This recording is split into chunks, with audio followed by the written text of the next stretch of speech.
These are 5 running backs that I think have a lot of questions walking into 2026. Some of them have little questions and lots of upsides. Some of them have lots of questions and little upside. Some of them, that script can flip based on a landing spot, Bree Hall, a piece of news, Jacobs, in either direction for Jacobs, good or bad. Dowdle, a new team, and he's hungry, he's upset, doesn't like how he was treated in Carolina.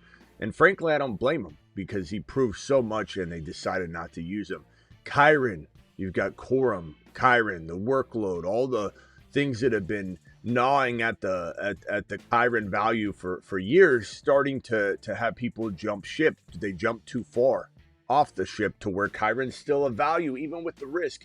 Bucky, what happens with the staff? We have Miami Mike McDaniel maybe becoming Tampa Mike McDaniel. Miami to Tampa makes sense. I mean, he dresses for either one. Either one of those roles, he's ready to go. Miami Mike, Hall, Jacobs, Dowdle, Kyren, Bucky, a little AJB news, which we might lead with the Graveyard Show with on the AJB front. All that begins right now. So, ladies and gentlemen, file on into the Fantasy Football Show. Appreciate every single one of you. I'm here Monday through Friday at 8 p.m. Eastern, so please subscribe if you're new. You guys know how we do it. The Fantasy Football Show begins right now.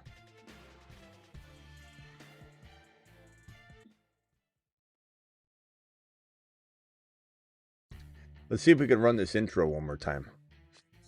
I don't know what's going on. FootballShow.com studios. It's the Fantasy Football Show. Live! Monday through Friday, 8 p.m. Eastern. Smitty is also live whenever news breaks. So, we'll have more news on the AJB front.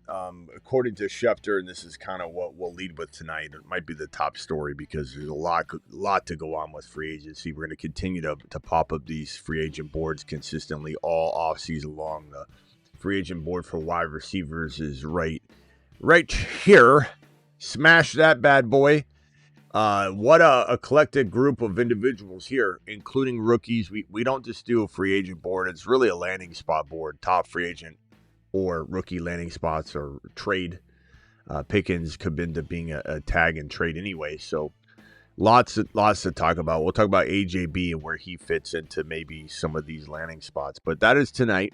Right now we're talking about these 5 individuals. Let's start off with Bree Hall since he's highlighted right now, and just say that this is, we've screamed from the rooftops. If I had to identify 2 players that I believe have maybe the most upside given the cost of entry, and when I say that, I'm talking about 2025's versions of JSN and really Pickens, I would say. And it doesn't have to be wide receivers, but just the value propositions that these guys had in 2025 was league winning, insanity. The value you got with these guys. So the 2026 version of these 2025 JSN Pickens players, I'm not saying it's just these 2. I'm just saying these are 2 qualifying candidates. It's Brock Bowers as one, and it is Bree Hall as another. So we'll talk about that. Now, tonight we're just talking running backs, RB, so that's why you're not hearing Bowers, but you'll hear about Bowers all offseason. And Bowers is on this list for a reason. The Jupiter men. Jupiter is so large, every planet in the solar system could fit inside it. The Saturn men. Saturn men is blank. He's on a shuttle to Mars. Bree Hall is Mars on men. the Mars men list. So Bowers we'll talk about when we're not in the running back conversation. We'll talk about that in the tight end or pass catching conversation around the question marks, right? But when it comes to Bree Hall, I'm telling you, there's going to be a day where we are paying way more than 1 round cost of entry on him on Underdog. The August and September drafters, so in your home league, probably won't be able to relish in the glory that is Bree Hall's current undisputed sleeper of the year so far ADP, where we're getting him in some cases. Let me go to the draft board here and let's throw. We can talk about Bucky in a second. We'll take Bucky off the screen for the moment, and let's throw Bree Hall on here and go from there. So let me get rid of Bucky. Bucky, we will talk about you in a second. So Bree Hall is probably, let's just say, capable of what? Top 12, 13, 14, 15 overall numbers if he was in an ideal condition, situation, environment. Think last year when you drafted Bree Hall expecting the world, and it didn't happen because he was a New York Football Jet where players go to pretty much, end their career. Hall's going to get out of Dodge. He's out of there.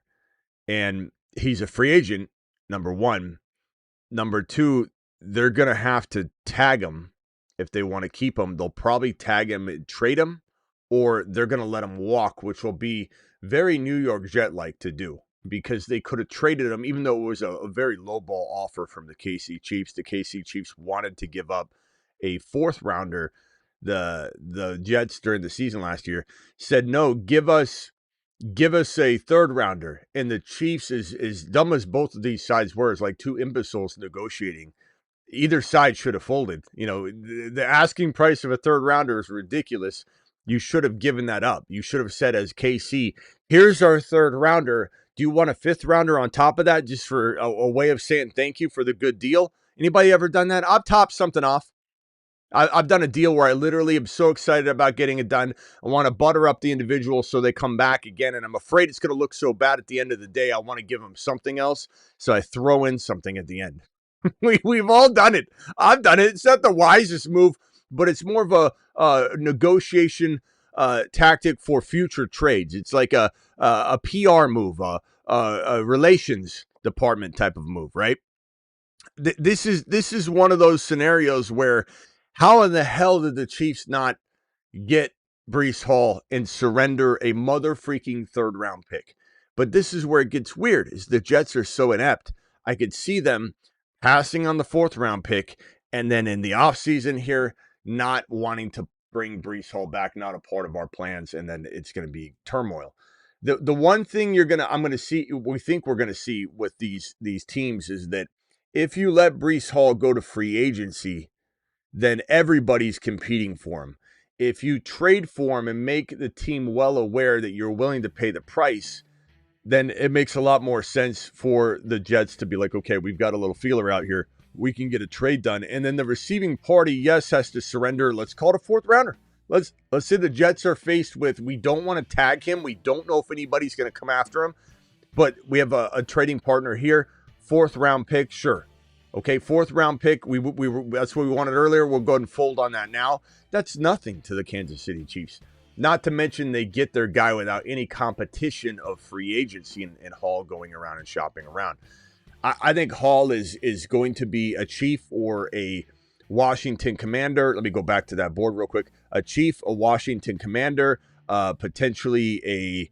You could say the Saints. They're in the conversation because the Saints could maybe with this number. Where's the draft order? The Saints with this number 8 overall pick could potentially say, hey, we want to go after offensive line and protect Shuck. We want to go after this big name defensive player, whatever the case may be.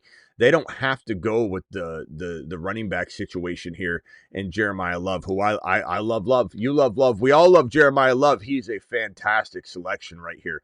But it does make sense to say Hall and this pick might help this organization in ways that drafting Jeremiah Love and not having that player like Hall equivalent at the offensive line or defensive line or linebacker position, wherever they're trying to head in this free agency as a focal point, you might accomplish it better with the 8 pick and Bree Hall in a sense. So you could definitely see him. I could see him go to any one of those locations, but I would probably say, if I had to guess the order, it'd be KC, New Orleans, Washington, Minnesota, and another team maybe we're not even thinking of right now that could get in the mix. Like, let's say one of these teams that gets rid of their RB potentially is in the mix for it, So we'll have to see. But these seem like the likely candidates and landing spots for Bree Hall. So Brees Hall, fantastic. I think he becomes the most rags to riches type player where, as I said, we're going through the projected draft order. We said that his capabilities here. Where's his ADP? Probably late third, mid to late third. And he might even breach the top of round 4 in some cases. It depends where you're drafting. In Dynasty, it's probably more 4 or very late 3, but probably more 4 than anything right now because he's got mileage. There's no guarantee he'll be elsewhere, although we know he will be.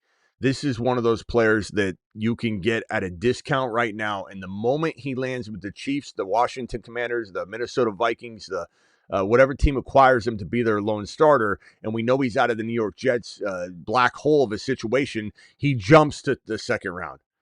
It wouldn't shock me if he was at the top of round 2, and he's costing you 3-4 turn area value in redraft right now and in Dynasty alike.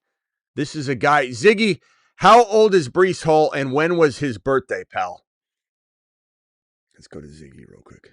Brees Hall is 26 years old and was born on August 14th. Brees Hall, the running back for the Jets. Ziggy, Brees Hall. How old is Brees Hall, the running back for the Jets? When was his birthday? You son of a... Brees Hall is 24 years old and was born on May 31st, 2001.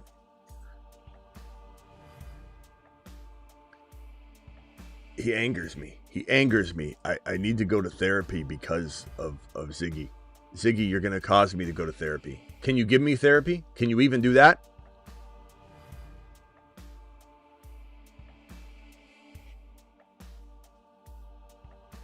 Hello? Ziggy, turn off. Absolute imbecile. There's so much time left for Brees Hall is what I'm trying to accomplish here with Ziggy tonight. There's literally a 3 or 4 year potential shelf life still available for Brees Hall. I'm not saying he's electric through 32 years of age. I'm saying you've got 25, 26, 27, 28. I'm talking about even if he falls off at the normal rate of fall off, which is 28, 29.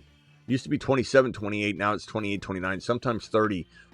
This guy catches footballs in similar ways of Christian McCaffrey and Alvin Kamara and guys that can extend another year and a half because they take a lesser beating to a degree up the gut, and they're catching a lot of footballs, running a lot of footballs out of bounds, getting tackled one-on-one with a defensive back versus going up the gut and getting 4 or 5 linemen to just jam you straight into the turf or the grass.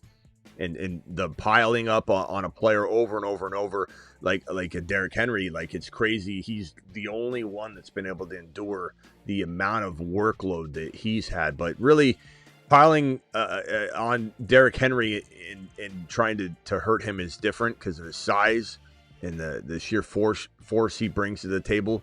But other running backs, you can't expect more than 28. You could get it, but you can't expect it. With Hall, because he's so dynamic, this is a guy who can catch 70 footballs. You send him to New Orleans with Shuck and Olave, I'm just as excited about New Orleans' future as I am if they draft Jeremiah Love.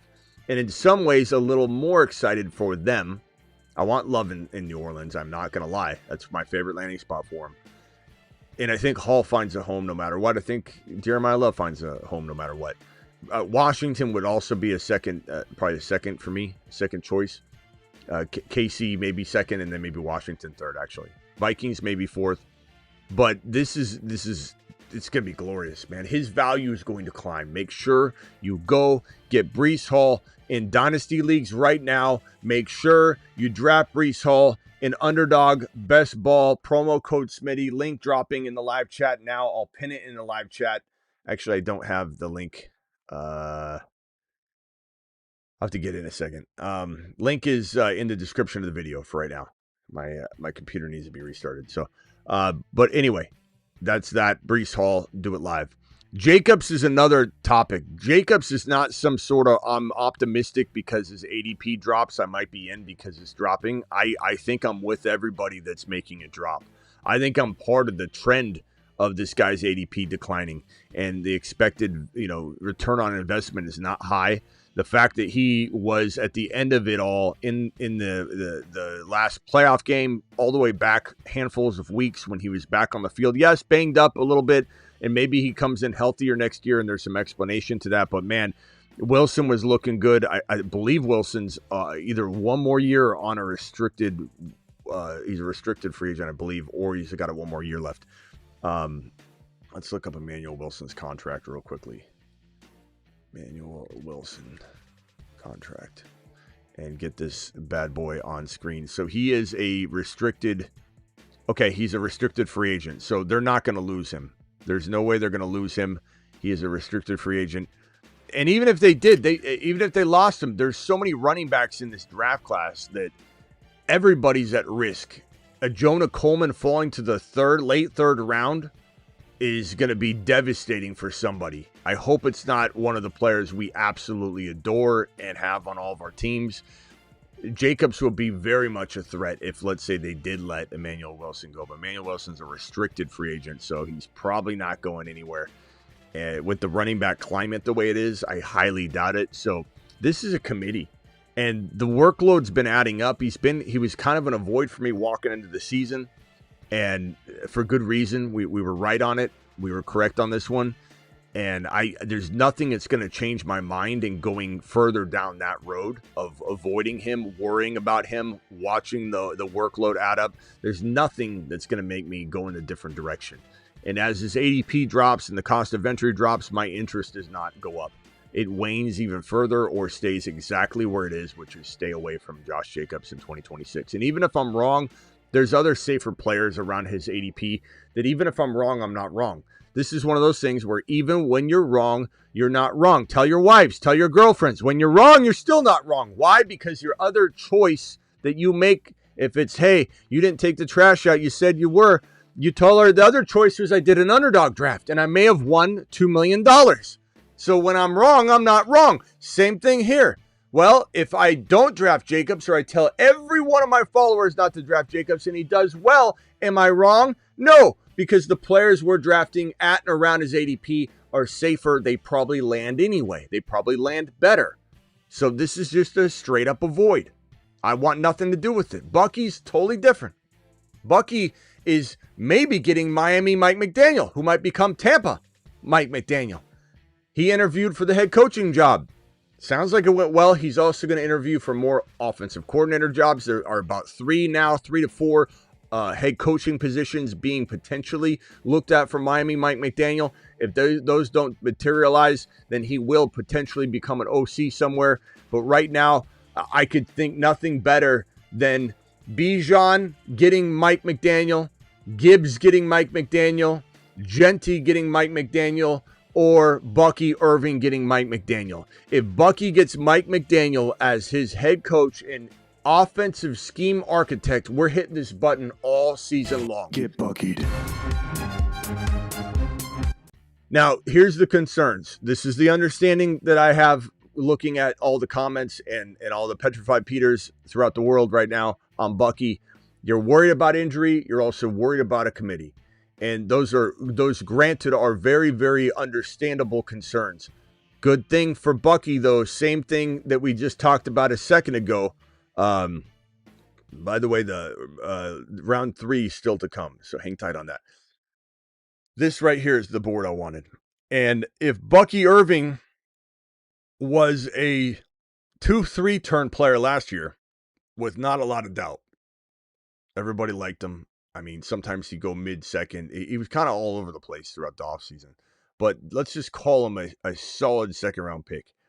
With the doubt right now, I don't even know if dropping him 12 to 15 overall picks will be enough of a course correction based on the evidence that I've seen in terms of how everyone feels about him.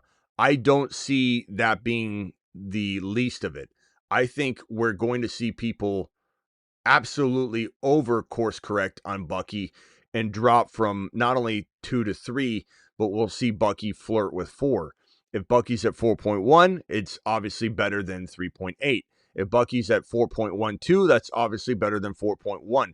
So everything I say, you're going to either amplify or take with a little bit lesser, force 2-year draft approaches in 2026 based on where that ADP settles at. If it's anywhere in 4, I'm talking league winning, very low risk. Even if we're wrong and he's not the guy we wanted him to be, there's almost certainly a 12, 13, 1400 total yard player here with 8 to 10 touchdowns and 60 or 50 receptions, because he got in a very, very bad season. Bucky Irving, let me go back over to this screen right here.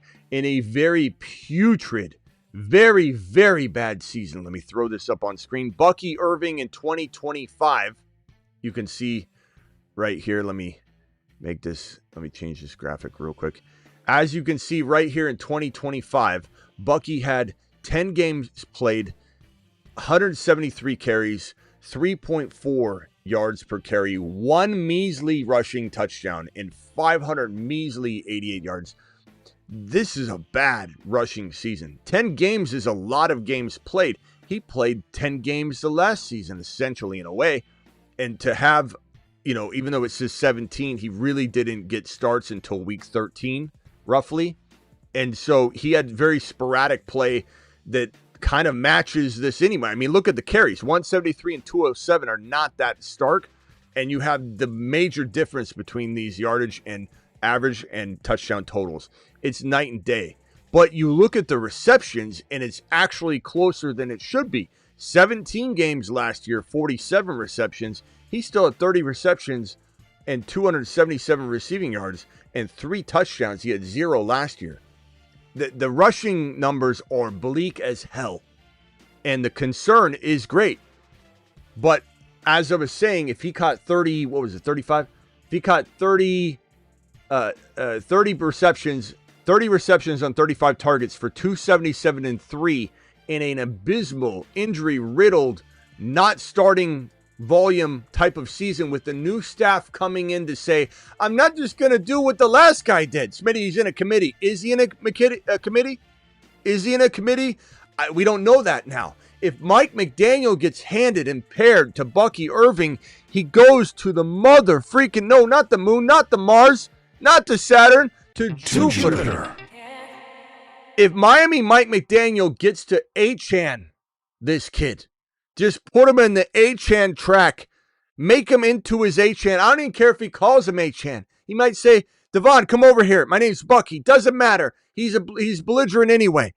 And just to hand this ball off to Bucky in a McDaniel system, to throw it to him, to dump it off to him, in a worst case scenario, I think we're getting 50 receptions, 450 yards, 4 or 5 touchdowns receiving, and then maybe not abysmal rushing attempts, but we get some sort of, I don't know, not what we wanted type of rushing numbers that still equates to 4th or 5th round value.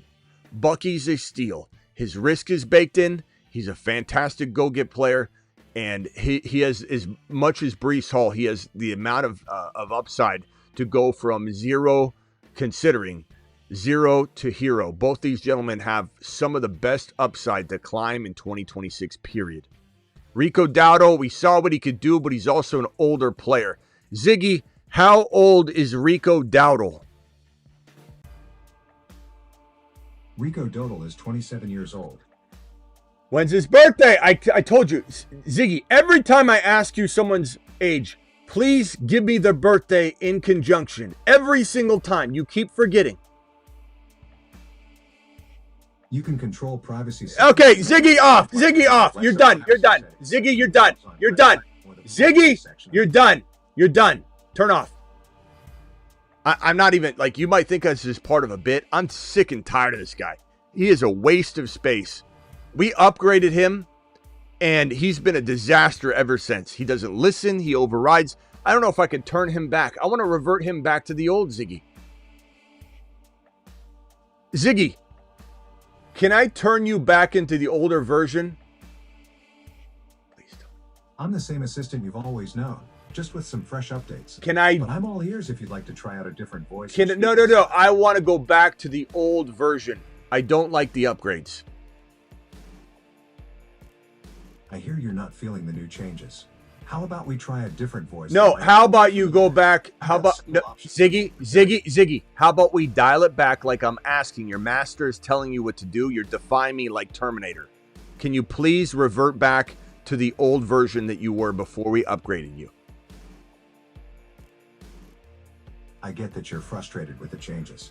Unfortunately, I can't go back to a previous version, but I'm here to help you adjust to the new features and find what works best for you. Ziggy off. It's unbelievable. We're doomed. We're doomed. Go ahead. Hey, do you want to try the new upgrade? It's no hassle. No hassle at all. Just give it a try if you like it. If you like it, it's no big deal. Okay, I'll give it a try. Can't go back. Yeah, Skynet is right. Skynet 2.0.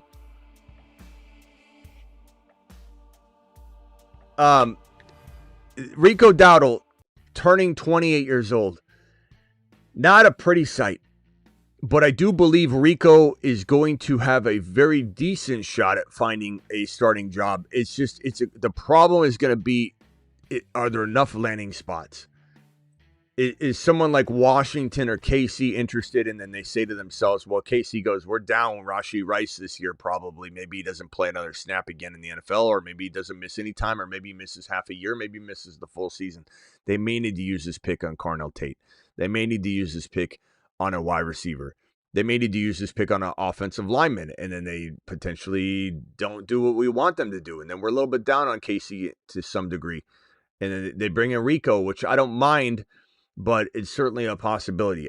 Depending on where he goes, this is going to be a hard one from a dynasty perspective to get in, to get on board with. From a redraft perspective, unless he's free, because people are scared of older players and you can get him for some sort of like fourth rounder, third rounder. Like, of course I'll try that. From a redraft perspective, it depends on where his ADP is going to be. You're not drafting him anywhere near the third or fourth round. If this guy ends up being like backup running back nearly valued, if we're talking about like maybe he goes as the last starter and then we start drafting backups anyway, that's fantastic because of the upside that he has. But he does have a lot of risk that there's not a lot of landing spots. And then there's a bunch of rookies that teams view as more of like a free contract in a way. An obligation to pay at that contract level anyway. We're going to draft someone here no matter what. We're going to pay someone no matter what. It feels like free money. So if all these teams, Love and Hall and ETN land on three of these squads, you got two left, and all these rookies, it's hard to say. But I do think Rico, if he lands in the right spot, he could land in a crowded room, though. We could be all on board. But it does depend on the ADP. And I can't just, Smitty approve Dowdle right now because we need to kind of see that ADP. But on the clock, I will adjust and adapt accordingly immediately. Feel out the ADP as soon as the NFL Super Bowl is over. Underdog promo code Smitty. Link in the description. Use code Smitty as well. Once the Super Bowl's here and the Super Bowl's over, Underdog will immediately launch their big board the night of the Super Bowl once the Super Bowl concludes, and the first best ball contest will be up. And so we'll get a really quick feel of where Rico goes. If it's the 7th or 8th round, then we're gonna smash that. But if it ends up being 5 or 6, then we just got to take a share or two very rarely and just kind of wait for his ADP to fluctuate. Kyren Williams is a whole different monster. Love Kyren, always have loved Kyren. And what's going to be very, very important is this cold weather game against the Chicago Bears here in the second round of the 2025/2026 NFL playoffs.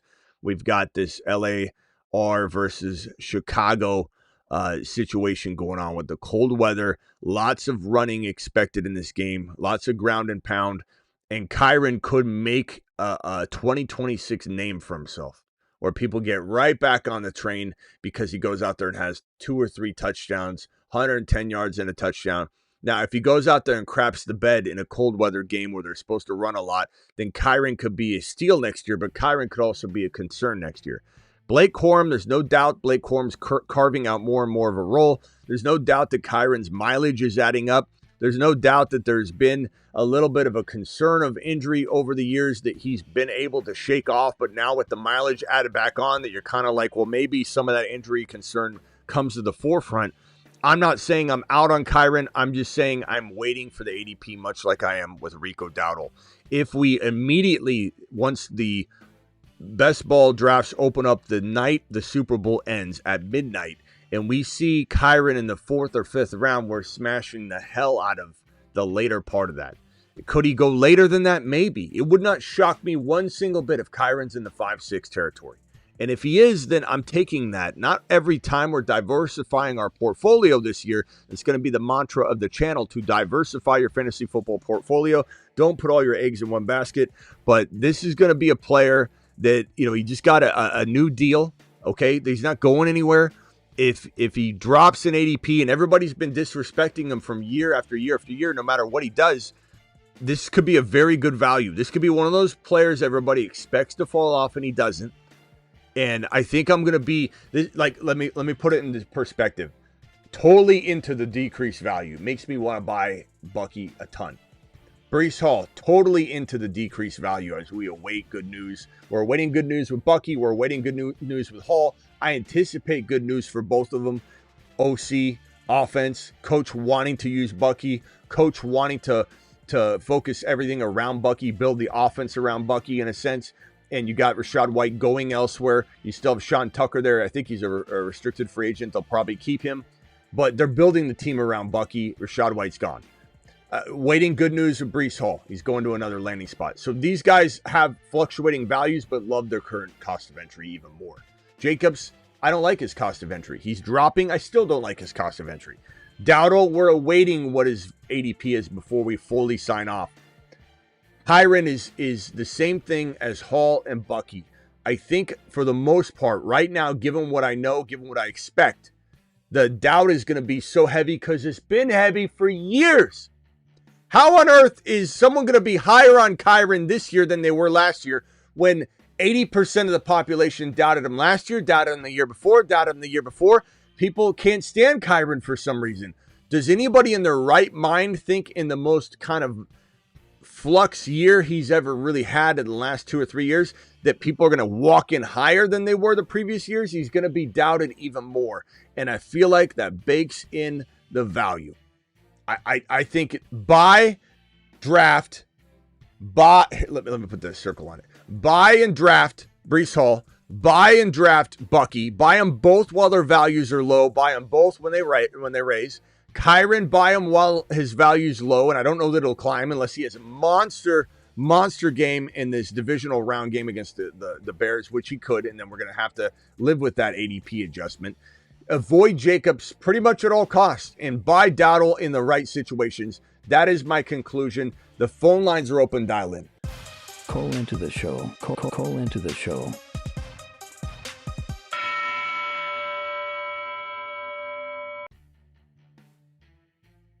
Dial in. Guys, we're looking at more than half of these guys here. At least 3 of the 5 have tremendous costs of entry right now. These are 3, the top guys, 3 monsters right here that are hidden and protected in really, really good cost of entry. Fear striking through fantasy football owners everywhere. And we just scoop them up while we can. And then when they adjust based on the good news, OC building the offense around Bucky, you hear positive news reports like a coach comes out and speaks about his new coach, his incoming coach, let's say Mike McDaniel. If this guy gets Mike McDaniel, you heard it from me and you had a lead on it. You had a lead on it. And you might say, Smitty, well, I only draft in September. You had a lead on it in Dynasty, because you could have bought low. So buy low on Bucky in Dynasty until best ball opens up the day after the NFL Super Bowl. If Miami Mike McDaniel lands as the head coach in Tampa before that time, then you got cooked in terms of your opportunities to at least trade for him in Dynasty. I warned you. Now, if they bring in somebody else and we don't like that person, the cost of entry that you're buying right now is still fantastic, and it bakes in any sort of kind of negative potential situation because he probably, like I said, earns that 40, 50 receptions, 55 receptions. Given he had 30 this year in a horrible year, Probably bakes into that 4 or 5 round territory. He just doesn't give you the ability to explode like a Miami Mike McDaniel would if he's Tampa Mike McDaniel. Bree Hall, you've been warned. The moment he gets traded or even the news kicks in, because no one's talking about it right now. Everybody's just saying, well, he's in New York. Maybe they're going to tag him and they just want to keep him. The unknowns are making people not make moves. Go buy him in Dynasty. These two, Bucky and Hall specifically, are potential league winners when and if their situations change. All right, let me go to the phone line real quickly. I'm going to go over to Michael from San Diego first, then to Nick from Baltimore. Michael from San Diego, you're live. Nick, mute yourself, please. Hello. Oh, I got to switch the phone line over. Hold on one second, boys. I can't hear you yet. Let me just switch this over real quickly, and I can hear you now. Go ahead, Mike. Mike from San Diego, you're live. Gotcha. What's going on, Smitty? What's up? So I wanted to ask a question more so about, and this is more dynasty relevant, but Chase Brown. I know Chase Brown is coming off two solid. Yeah, he's coming off 2 solid seasons. I like him, but again, it's the dynasty. Yeah, but it's a dynasty. It's a dynasty thing. But I guess what I'm looking at is how Cincinnati treats their players when it comes to contracts, and I'm just kind of worried after this season they're going to throw him out to the wind just because they made Jamar Chase go earn a contract. They made T. Higgins wait forever. I just don't really have faith in that franchise, so I just wanted to get your thoughts on maybe moving him now while his value's at its peak. Finish him. Call terminate. Look, I get it. I get the concern. I don't know what you're doing, Nick. Got a little feedback there, Nick. I get the concern just because the Bengals have been a disappointing franchise for a while. But you're thinking way too deep into this thing. Chase Brown's getting volume. Chase Brown's just scoring massive amounts of points. Now, I would trade anybody. So, Michael from San Diego, you want to call back and give me a scenario? Maybe I'll leave you on the line a little longer. But it'd have to be, I'll listen to anything, to be honest. So maybe I pull the trigger on that. I just, when you, first thing you say is Chase Brown, but I don't know. I'm quick to maybe pull the trigger on that. Bad. Mute yourself, bro. Oh, okay, he's gone again. Michael from San Diego. Go ahead and let me add him one more time. Hold on. All right, mute yourself. I'll be right with you. Okay, Michael from San Diego, give me a scenario before I hang up on you again.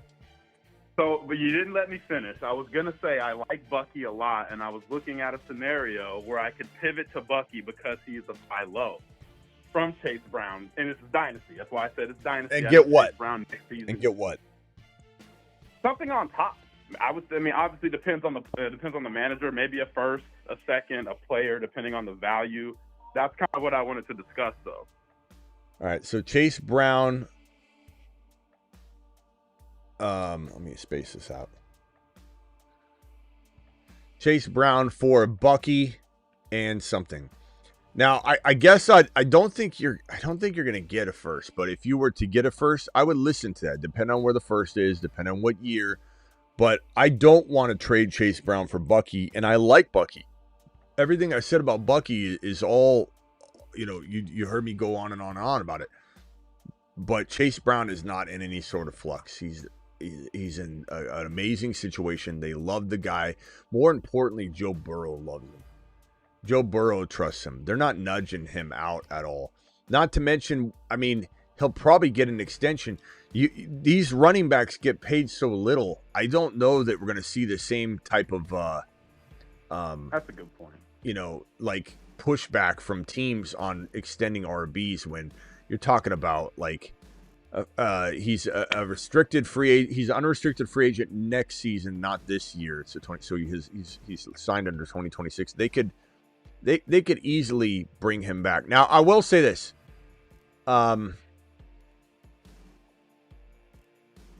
If you could get me, I'm trying to think of a different play. Like if I'm going to make a Chase Brown trade, I'm trying to trade up.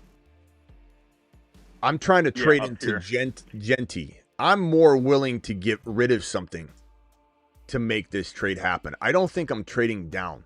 Why get into a situation that has risk? And Bucky does have risk. It's a nice risk to take.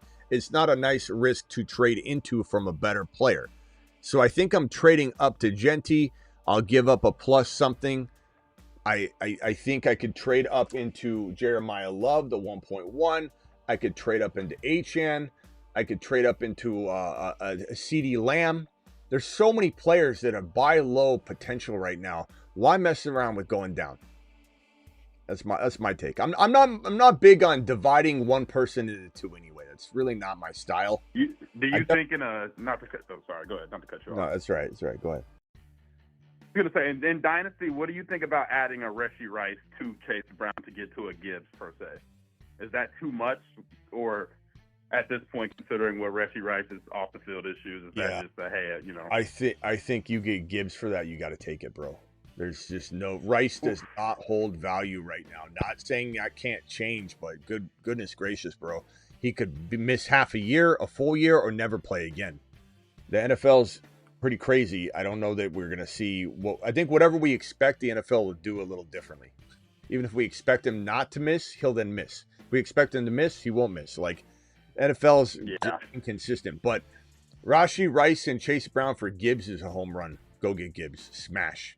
Bijan, smash. Gotcha. Yeah. But yeah, Love, I want Genty, Jeremiah, I'm sorry, Brown. Chase Brown, I want Genty, Jeremiah Love, Hendy, something like that. Yeah, no, I agree. All right, call back if you got it. You got to let me finish next time, man. You can't No, I don't have to do anything. Thank you. Appreciate you. Nick from Baltimore, go ahead. You're live. Hey, great show, Smitty. I'm looking at a couple different things, and the first thing I'd like to talk about is Jeremiah Love's landing spot. Yes, sir. Can you pull up the draft order again? I sure can. It is right there. Where you want him? So I think he's going to go to the Cowboys, and this is my narrative. So Washington would be like a great place for him to land, honestly, but I think that they're going to try to get away with using a cheap running back because they can because of Jaden Daniels. Where in the Cowboys need, like, Jerry Jones is probably going to be like, my last wish, please give me Love, and it's just gonna happen. Well, they need defense. I'll be honest. Yeah. I know, but I'll be honest. I'm just gonna stop you right here. I'll be honest. There's two things wrong with your theory. Number one, Jeremiah Love is not lasting to number 12 overall. Okay, and that's where the Cowboys pick. Number two, Jerry's already said that he plans on extending Javonte, and it's his number one priority. So those two things, right? You got two of them. If one of them was in play, and you're like, well, Jerry might hit his head, and that might be the case. And then he gets out of bed differently the next day and doesn't know who Javonte Williams is. But at 12, they're not going to get him. So you got two things going extremely against your theory. All right. Yeah, that's true. I didn't know about the Javonte extension. Yeah, he said it's one of their priorities immediately in the offseason is to get Javonte extended on a long-term deal. Jerry loves him. So that's probably where that's going. Now, let's say Javonte wants too much money or he doesn't want to be there or, whatever. Then maybe that does create a little fracture or whatever, but you still don't think Jeremiah Love's falling to 12. He's probably going earlier than that. He's probably going inside the top 10, and he might even go inside the top 6 to 9. But you never know. You never know. You could be correct. Gump predicted that the Cowboys would draft Ashton Genty, and maybe Gump's early. I don't know where Water Gump is. He hasn't showed up in a while. But maybe he meant Love. But I don't. They could trade up, though. I mean, you could argue that. Say, Smitty, what if they trade up? Maybe they will. Maybe they will. I would love to see Love in Dallas. I'll tell you that. I'm with you in wanting to see this marriage happen. I just don't think that the two parties are even dating at this point. Dallas is far from being in the conversation right now, at least. Yeah, couldn't you see that New York Jets pick become a Dallas pick? And, Jeremiah Love is like the new next Travis Hunter. Now, I don't think Jeremiah Love goes number 2 overall either. I think you think you're a little bit Jerry's on the crazy, extreme. man. He might just do it though, wouldn't he? You're on the little bit of, and you never know, but you're on a little bit of the extremes on both ends here. But I do think Yeah. that, Okay. yeah, I don't think he's gonna be the second player off the board.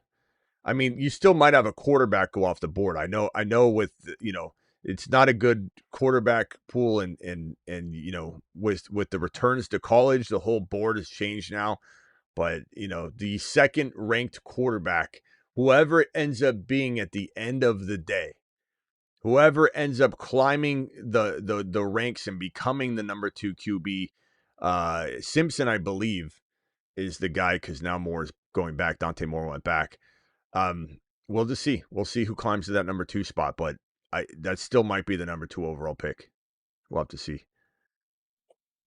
I think Jeremiah Love's going either to the Titans at 4, or they trade down and take him still. The Cleveland Browns won't, I don't think, although they drafted 2 quarterbacks last year. They drafted 2 running backs last year. This is an inept organization. Washington would be unbelievable. New Orleans is my favorite spot. KC's up there. I'd like to see, I don't know. So, Indy for a wide receiver would be awesome. KC for a wide receiver would be awesome. Washington for a wide receiver would be. There's so many, the skill position players, specifically these 3 guys. I hope all 3 land in a good spot. We'll probably get screwed with one of them. I don't know. It's the way it goes. But hey, don't lose the faith. Don't lose the faith. Maybe the Dallas Cowboys trade up, but it does sound like Jerry wants Javonte. That would be fun. That's kind of going to screw your theory up. All right, appreciate you, bro. Yeah, and I also wanted to talk about Washington just not being probably a place he's going to end up, because they really need to sign like either Debo or the linebacker. I forgot his name, but he's like their main guy. Like he's their starting middle linebacker.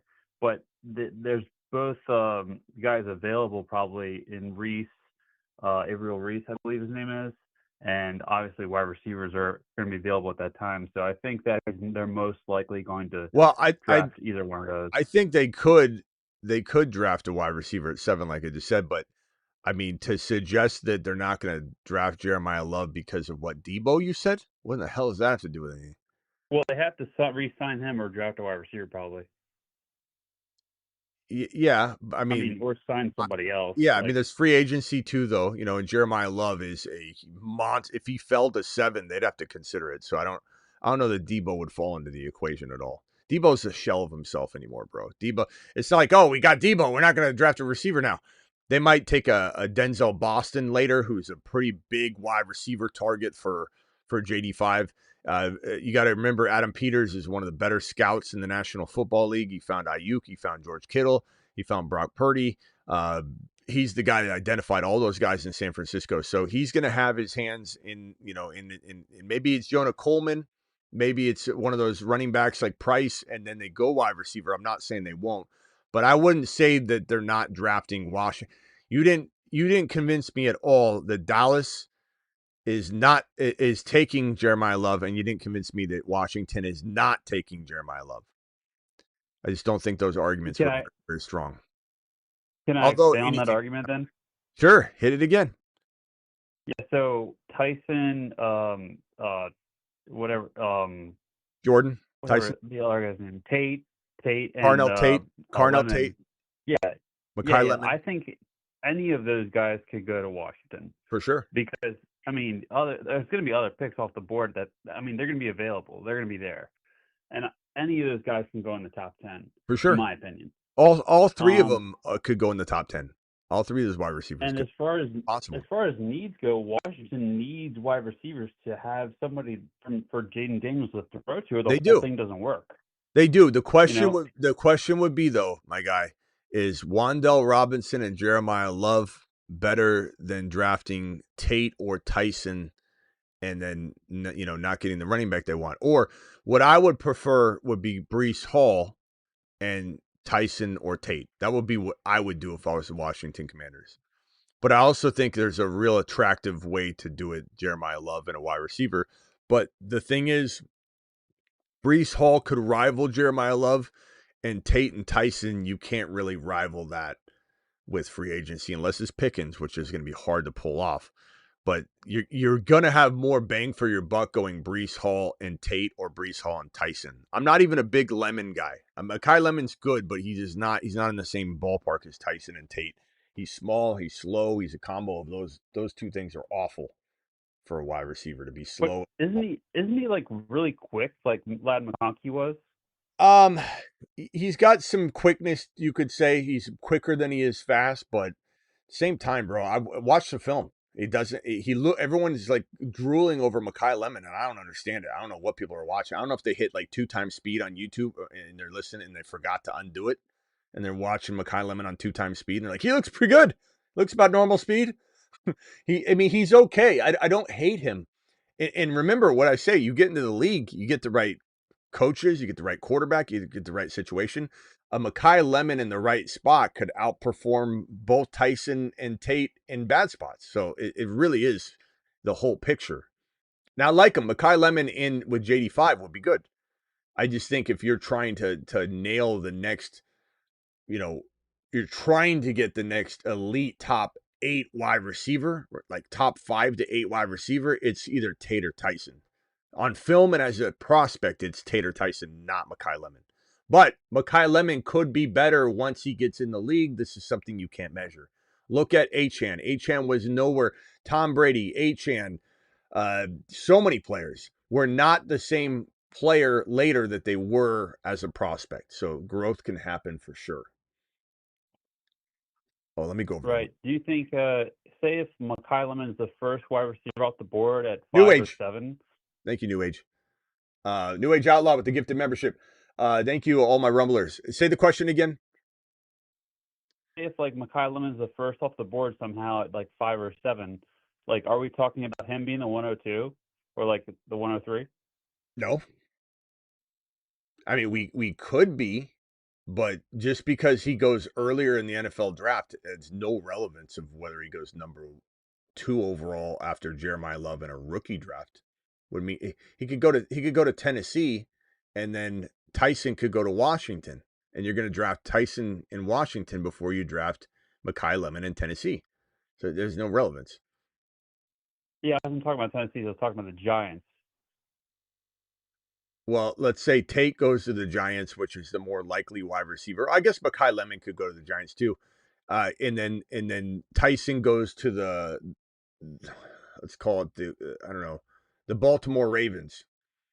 I'd rather have Tyson in Baltimore than I would rather have Tate or Makai Lemon in a New York Giant uniform playing second fiddle to neighbors. So going later early is no relevant. It's your landing spot, bro. This is why sometimes people do their mock drafts after round 1 of the NFL draft, which is day 1. They only do one day. It's day 1, first round. Day 2, they do second round. And sometimes the running backs don't get taken, right? And so everyone's like, oh, this is my board. And then all of a sudden, day 2 or day 3 gives us the 1.2 or 1.3 in a fantasy football draft. So you just got to be patient. Yeah. I mean, the only reason I bring up this argument about draft capital maybe changing his status is that because we made that a big deal when Travis Hunter like got traded up for and they invested less capital in him, So, I mean, say if he gets traded up for and gets grabbed by one of these teams, like it might be something like that. Yep. Okay. Uh-huh. All right. Anything else? What if you had a tail, right? What if you had a tail? You're really trying to be contrarian tonight, which you're doing a fairly good job, but you're trying to come up with spins and twists on everything. But so far, no dunks. But I do. All right. I appreciate you, and I think I just don't. I mean, I don't know, bro. Landing spot means everything. We could go through hoops right now on who we think is going to be better than this, but there's still going to be a chance. JJ wasn't even close to being the number 1. I know it's a hard example to give right now, but JJ will return to glory. But JJ was like the 3rd, in some cases 4th ranked rookie wide receiver by the consensus. You know, so like Okay. Makai Lemon, we could say what I can tell you Makai Lemon is not. He's 0% of him is better than Tyson or Carnell Tate right now. But JJ was not better than a couple of the prospects ahead of him, and then he did become better. So like that's one thing I'm learning to try and be open-minded about more as I get older, is that with this stuff is that we have prospects, but they don't always pencil out. And sometimes the prospects like Achan, and it's a very, very good skill to have in fantasy, is to be flexible, be open-minded, and be on the lookout. Because Makai Lemon could walk into the league as a kind of boring prospect, as I see him, and flourish and become what Bucky, even though people are mad at Bucky right now, become what Achan became. Achan was not even, he was speedy, but no one believed the team was going to give him the starting job at his size. He was cooked. Everyone's like, he's not going to be a change of pace back. No one's going to start him. Look at Achan now. And we invented Achan because we argued for now 3 years that Achan's worthy of a top 5 running back. And now he's finally running back 3 or 4 by the consensus. And it took, 3 years for everybody to be convinced? So you just never know. So we can spin our wheels here and say this and this and this. But the truth is the landing spots will determine a lot. And then their ability to grow and become better players, their coaching, what situations they're in, will also kind of pile on top of their ability. And keep in mind, the one thing too, CeeDee Lamb grew a half an inch in height from his rookie year to his sophomore year at the NFL level. So like some of these guys aren't even in their own skin yet, you know? Hey, this is why you're the greatest in all off-season fantasy content, man. I appreciate it. Thank you, pal. I think I'm going to look at Lemon a little further, just see what you see, but I'll let you know. Yeah, again, he could be great. He needs the right spot, needs the right coaching. But you'll see when you watch him and Tate and you watch him and Jordan, like watch all 3 of them back to back to back, you're gonna come away with like Tate's good or Makai Lemon's good, but you got to remember he's going up against college players, and I just think it's gonna be a little harder for him at the next level initially. He might be somebody that gets better and really surprises, but if he goes to the right spot and the other 2 go to bed, so again, you can't put yourself in a box. Like Makai Lemon could be I'm making sure this is out here because what I'm saying is 100% not wishy-washy or trying to plant my flag in different places. Right now, Makai Lemon is not the prospect that Tyson and Tate are, but that doesn't necessarily mean he can't become better. All right, got to go, bro. Appreciate you. And Michael from San Diego, if you want to call back and try a third time, I think third time is going to be the charm for you if you got another topic. But BBQ, would you see the Chiefs going tight end in round 1 if Tyson or Tate are drafted before? Yeah, I mean, Sadiq could be the guy that they grab. It's certainly possible. He's the number 1 tight end in the draft. Keep in mind that we had we definitely had Tyler Warren as the bona fide 1. And then Loveland started to climb, and then we had 2, and now we're looking at Loveland being maybe the 3rd or 4th at the most, but maybe even 3rd. Some might even try and say 2nd or 1st ranked tight end in fantasy football walking the next year, which could be a bad thing because he'll be extremely overpriced, and we'll have to see where that ADP settles. But so right now, Sadiq could be the guy, but they could potentially, maybe look to grab one of the other guys. I don't know. It's hard to say right now. It's a decent tight end class, but I don't think it's as good as last year's at all. And then trading to see the Rams or another teams trade up for Simpson. If Simpson can climb in value, yeah, and I think a team will take him too early, but maybe he'll prove himself to us. I'll be honest, I need to watch more film on Simpson. What I've watched has been a small amount. I think he's okay, but I don't know. And yeah, Sadiq going back to school. Did he decide to go back to school? Let me see if he did. Hold on. That'd be horrible. Yeah. Let me see. Question: Sadiq going back to school? He is not going back to school. No, he declared. What are you talking about, bro? he should be coming. Who said that? Who said that? Nick? Oh, Nick at the bank? Is that you? no, that might have been that. That might have been me. You're Nick at the bank? Is that your I'm name? Nat at home. Is your YouTube name Nick at the bank? No, my YouTube name isn't Nick. Hey, Ziggy off. Ziggy off. Ziggy off. Hey, caller that's on the phone line right now, is your name Nick at the bank? No, my name is Nat at home. I thought I pressed mute. My bad. No, okay. So you're not that guy. You're saying that might be you, and I'm like, well, let's let's square this out right now. Yeah, Sadiq, Nick at the bank. You're not coming through with this one. Okay, go ahead, bro. You're live. All right, Smitty. So what you think about? So like last year, like running backs, it was a running back year, pretty much, you know. Thank you, BBQ. But yeah, go ahead. This year, I think it might be a receiver year because a lot of the top receivers stunk, and you might be able to get a lot of receiver value later than what you would have got last year. What do you think about that? I mean, in general, not just rookies. Yeah, in general, yeah. Everybody, yeah, no, yeah. I mean, the biggest thing, and everything's different from year to year, though. That's what's so funny to me when people are like, well, last year, you know, like people used to come to me, and when I first started doing best ball, they would call into the show, or they'd be in a comment somewhere acting like a telephone tough guy. And they'd be like, bro, last year's data says you got to go wide receiver with 4 of your first 6 picks or you're not going to win Best Ball Mania. And you're so bad at this. I can't believe you play best ball. Oh, my God, I can't believe you give it best ball advice. You're trash, blah, blah, blah. And the thing I would say, if you guys remember, is like, bro, you're going off last year's stats. You're going off last year's stats. Last year's no. Hold on. I'm getting to my point. I'm not ripping on you. I'm just saying that it's hilarious that people think you can use last year now you can use last year to guide some things for sure. And I've noticed some things in the data from last year's best ball that I will talk about. It's good stuff. There's a lot of good stuff to use, but it's wild to me when people think you can predict this year off last year because the player pools are different. What we've noticed about this year walking in is that the running backs are so deep, bro, down to like the 3rd to 4th round. You're talking about finding Bree Halls, Hendy's in 3, potentially, depending on how Hendy does in the playoffs here. If Hendy gets utilized like a monster, he's going to go in the middle of the 2nd round or top of round 2.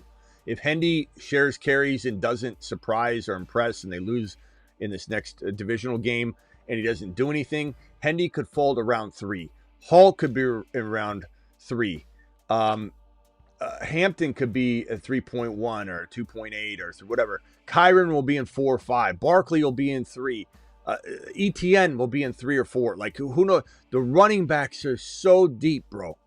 So, to your point, yes, in theory, it does feel like the wide receivers, at least the elite ones, will dry up in 2.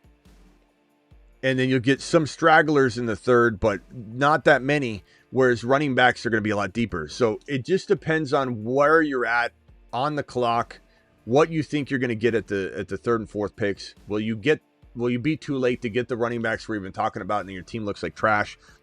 Draft selection, where you're drafting, the trending. Are you drafting in a high wide receiver environment where wide receivers get ripped off the board? Is it 0.5? Is it full PPR? There's no real answer. The people that draft the worst are the ones that go, I'm going running back, wide receiver. I'm going wide receiver, running back. And I'm like, really? Okay. You don't even know who's on the board. You're just assuming that you're going. Now, you might have done enough drafts from like the 1.8 to know that the 1.8 is very easily deployed. You can deploy a wide receiver approach because you practiced it over and over and over. So you're likely to go wide receiver from this selection. So in general, though, it does feel like the wide receivers are going to run dry quicker. The elite ones. The discrepancy between getting a wide receiver 1 and a running back 1 is going to be like almost a round and a half or 2 rounds apart. You can still get 1.5 to 2 rounds later. A running back 1, you will not be able to do that as easily as for wide receivers. There will be exceptions, and if you land the exceptions, then it makes it all worth it. Let me give an example. So let's say you were to draft, let's say in round 1, we'll just do 4 rounds. In round 1, you go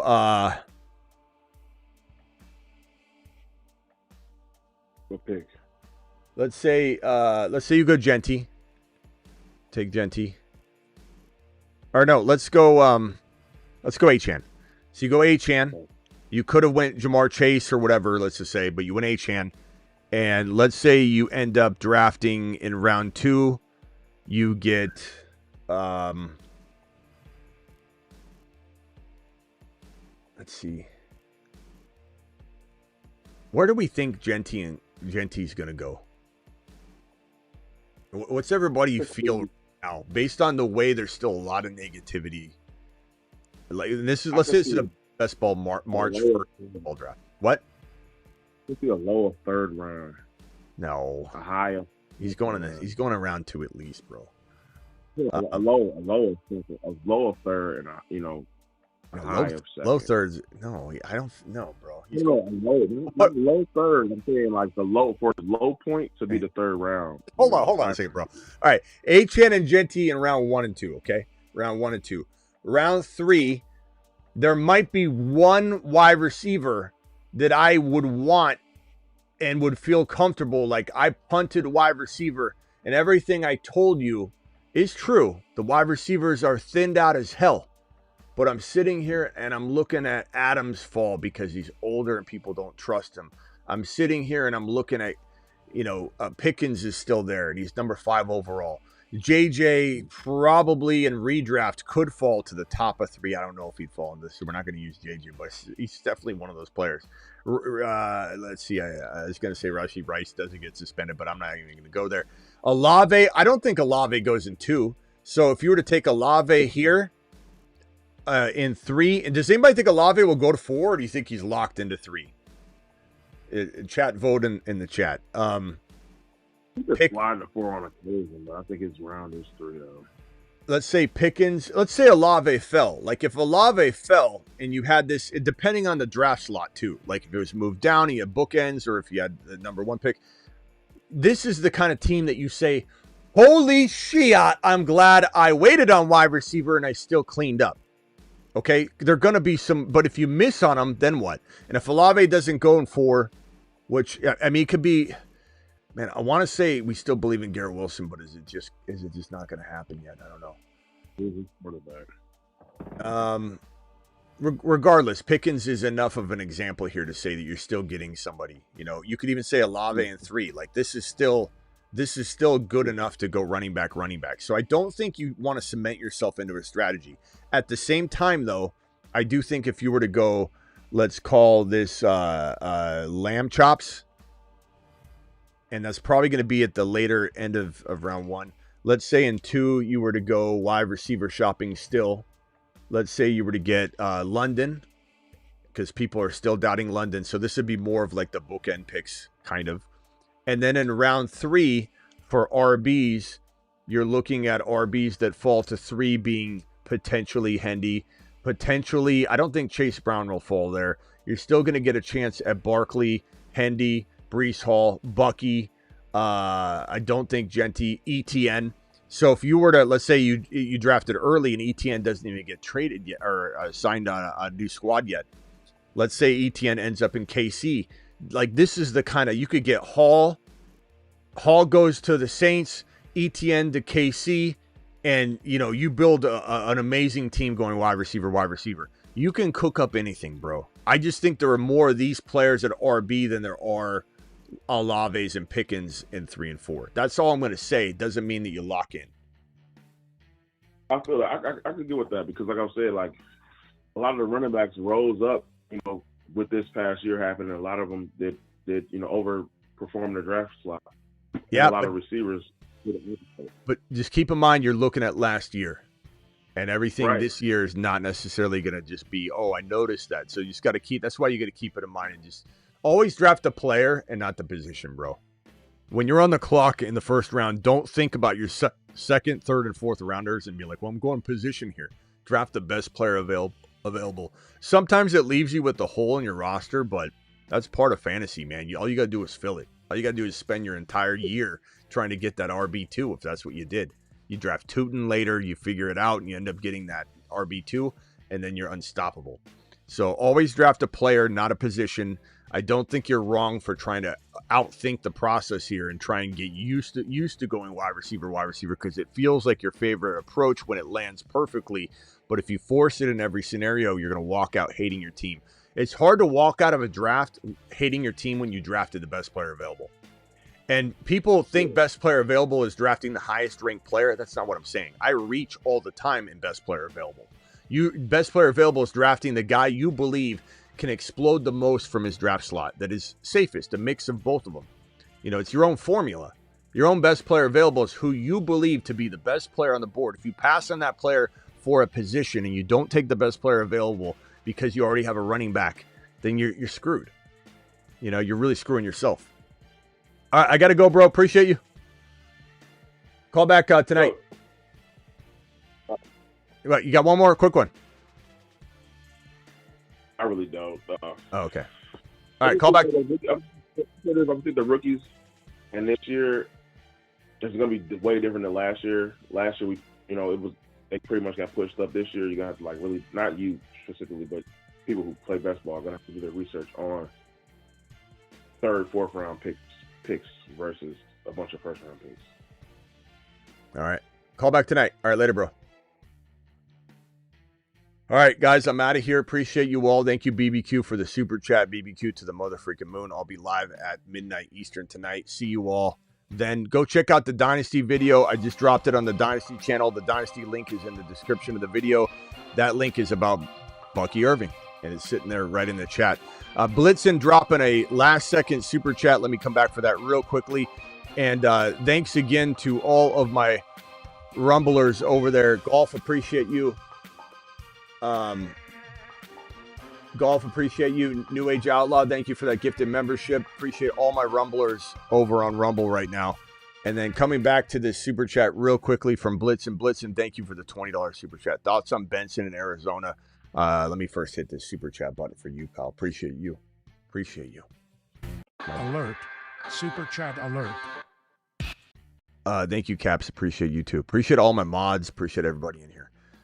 Thoughts on Benson in Arizona? Took over an orphan dynasty team, and I'm not sure if I should try and move him. I would probably say try and move him, but I wouldn't move him just to move him. Also, what level wide receiver do I offer for Bucky? I need to know the names, but to really truly help on that. But I'd say, would I give up Benson for Bucky? Benson and Metcalf.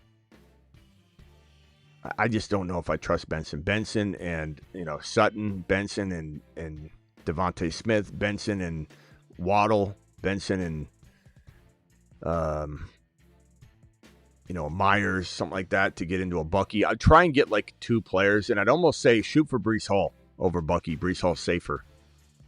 Would I trade Benson for Kyren, an older player? Maybe. Would I trade Benson for a Barkley or a Devontae Adams and just try and win now? I guess it depends on your build. If you're not able to recuperate this year and win, then I guess those two wouldn't be options for you. Trading low on a QB, trying to get into an injured returning JD5 is a great move. I think getting Brock Bowers and using Benson in that kind of move would be better suited move. I like Benson though. I like him, but there's no guarantee, and the fact that he didn't come back and we were expecting it's just concerning. But I don't mind holding him either. But would I try and shop him for those options? Would I try and move up to get Jeremiah Love if I'm sitting at a pick that's slightly below and just throwing Benson? Sure. Would I move for Hall? Would I move for one of those vets if I can win now? Yes. Benson's nice, but he's not guaranteed, man. And the Cardinals could draft somebody and screw it all up, and you think, oh, the Cardinals wouldn't do that. I don't know. It depends. They might not feel he's the guy. It's hard to say. New staff coming. I mean, it's not their guy. Cardinals might pick their own new player. It's hard to say, All right, guys, I'll be back at midnight Eastern. Appreciate you all. I'm live Monday through Friday, 8 p.m. Eastern. Blitzen, thank you for the super chat. If you got an example, hit me with it real quickly before I hit the end button. But that's what I was thinking. He's still young. I like him, but, bro, I'm still, like, moving him for a Pickens, a Olave upgrade. Let's say you got a receiver that's close. Trade for Buka straight up. I would trade Benson for Buka straight up. I'd trade Benson for Buka even if I had to give up a little bit more. I want Carnell Tate, Tyson over Benson. I want potentially, trying to get into a Cam Scattaboo. And not saying you're getting them straight up, but these are players you could easily get. Charbonnet, I'd take straight up for Benson. Charbonnet is going to be in a situation I feel like people aren't calculating properly right now. Bucky, I'd give up like second rounders. I'd give up those receivers I said. Like, I'd definitely give up a receiver and Benson for Bucky. I would do that in a heartbeat if it was the right receiver. Blitzen, I like where you're at. I'd stick with what you're doing. Try and go get Bucky. I think it's a good move. I said I'd rather have another player, but it might be easier to get Bucky. But try all those, but I like the Bucky idea for the receivers, a light, not a superstar. In my opinion, I love balanced approach this year, rounds 1, 2. So balance is always the goal because it gives you the ability to do whatever you want in the third round. Like, the third round is critical because people force wide receiver when they go RB. They automatically, no matter what, draft a receiver in 3. And sometimes it doesn't work that way, So balance is always the key. Balance makes you a maverick when you get in the third round and you've got a wide receiver, running back, or running back, wide receiver. You're a total wild card maverick in the third round. It's such a freeing feeling. Thank you, BBQ. Good points. I'll see you all at midnight.